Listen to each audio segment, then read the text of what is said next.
आप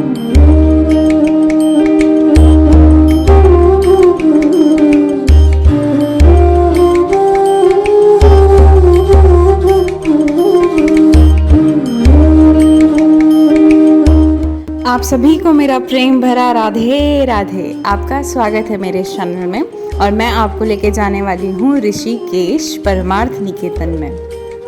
मैं यहाँ आई थी मधुबन आश्रम घूमने के लिए, लेकिन आप ये एंट्रेंस देख सकते हैं। मंदिर बहुत ज़्यादा सुंदर, ये आश्रम सस्ता है जन्माष्टमी के दिन और बहुत ही सुंदर लग रहा था। मतलब एकदम प्रेम मंदिर वाली वाइब्स थी।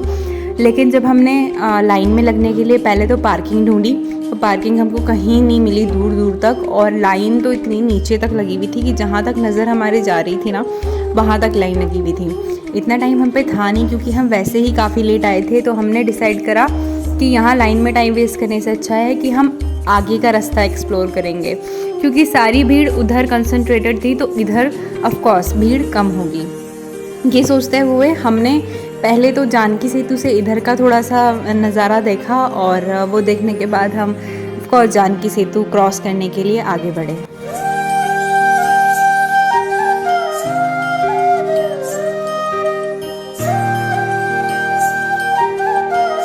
जानकी सेतु को शाम को घूमने का ना मज़ा ही कुछ और होता है, क्योंकि लाइटिंग से पूरा पुल इतना अच्छा लग रहा होता है। और आगे चलते हुए हमको दिखे बजरंगबली जी, बहुत सुंदर लग रहे थे। और इसके बाद हमको जो पहला घाट मिला वहाँ पर चल रही थी हनुमान चालीसा।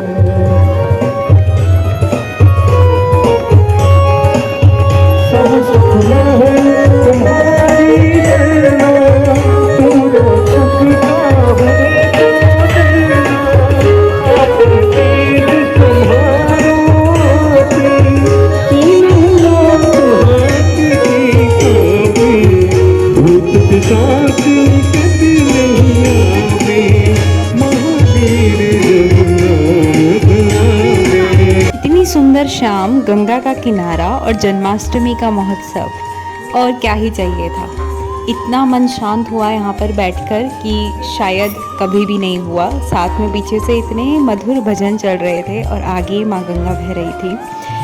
भजन चलते रहे और पूरी शाम तक चलते हैं, मतलब जब तक आरती नहीं होती है, आरती ख़त्म होने के बाद तक चलते रहते हैं भजन शाम। इन भजन का लुत्फ़ उठाते उठाते नज़र गई एक तरफ जहाँ ज़िंदगी ख़त्म हो रही थी और दूसरी तरफ जहाँ ज़िंदगी चल रही थी, और बीच में माँ गंगा का बहना, जिसको देखकर बड़ा अजीब सा फील हुआ। लेकिन वो एक अलग सी भावना थी जो कहीं और नहीं मिल सकती है, हमको गंगा के किनारे ही मिल सकती हैं, जहाँ माँ गंगा दुख को बहा लेती है और सुख आपकी ज़िंदगी में ले आती है। ये जो सामने आप नज़ारा देख रहे हैं, ये खूबसूरत नज़ारा था हमारे परमार्थ निकेतन का, जो कि इतना सुंदर सजा हुआ था जन्माष्टमी के उपलक्ष्य में कि आंखें देखते नहीं थक रही थी। हर जगह इतनी सुंदर लाइटिंग, भोलेनाथ बिल्कुल एंट्रेंस गेट पे खड़े थे। और यहीं शुरुआत में ही एक बहुत बड़ा मंदिर है, कान्हा जी का मंदिर है, और ऐसे इतना सुंदर सजा हुआ था कि एकदम ऐसा लग रहा था कि हम निधि वन में आ गए हों।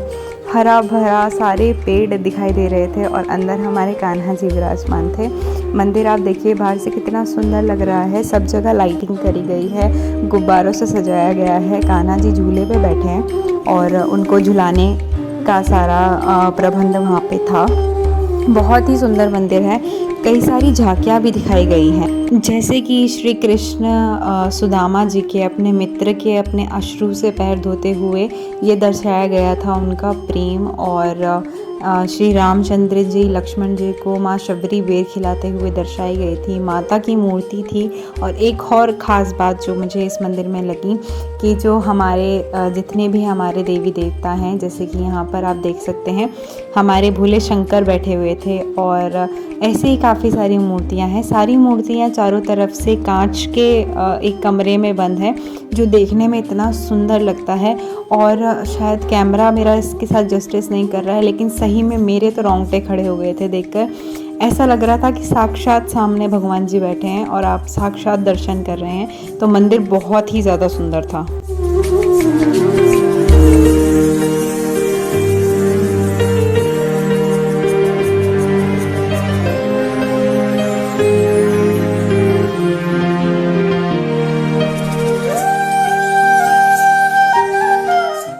और हम एकदम इत्तेफाक से यहाँ आ गए थे क्योंकि हम आए मधुबन का प्लान बना के थे, लेकिन वहाँ हमको जगह नहीं मिली क्योंकि शायद कृष्ण जी हमको यहाँ अपने दर्शन देना चाहते थे। बहुत ही ज़्यादा सुंदर मंदिर है। हमने पूरी शाम वहाँ गुजारी और जैसे ही हल्का अंधेरा होने लगा हम यहाँ से निकल गए थे। शाम को आप ऋषिकेश आएँ तो यहाँ ज़रूर आएँ क्योंकि ये जानकी सेतु वाला जो एरिया है और लक्ष्मण झूला राम झूला वाला एरिया बहुत सुंदर लगता है शाम को। और अगर आरती में आपको जगह मिल जाए तो फिर तो बहुत ही बढ़िया चीज़ है, क्योंकि हमको नहीं मिली थी, बहुत ज़्यादा भीड़ हो जाती है। लेकिन हाँ, आप कहते हैं ना कि भगवान जो करता है अच्छे के लिए करते हैं, तो वैसे ही अगर हमको वहाँ जगह नहीं मिली तो हम अंदर चले गए और हमको इतने अच्छे दर्शन हुए हैं क्योंकि सब लोग उधर ही बिज़ी थे। सारी भीड़ एक जगह पे कंसंट्रेटेड थी और इधर काफ़ी ज़्यादा खाली था, तो हमको वहाँ पे बहुत अच्छा लगा और बहुत ही अच्छे दर्शन हुए। शाम को यहाँ की स्ट्रीट्स भी आप देखो कितनी सुंदर लग रही थी, मतलब इतनी कलरफुल हो गई हैं। अब तो G20 के बाद से काफ़ी चेंज हो गया है यहाँ पर। पेंटिंग्स हो गई हैं दीवार पर जो कि बहुत सुंदर लगती हैं और गंगा माँ तो सुंदरता बढ़ाती ही है। वो तो सबसे ज़्यादा ज़रूरी पार्ट है हमारी ऋषिकेश का। और इस व्लॉग को मैं यहीं पे ख़त्म करती हूँ। आप आगे का व्यू पूरा एंजॉय करिए। आपको मिलूँगी अगली वीडियो में, तब तक के लिए चैनल को सब्सक्राइब कर दीजिएगा और अपना ध्यान रखिएगा।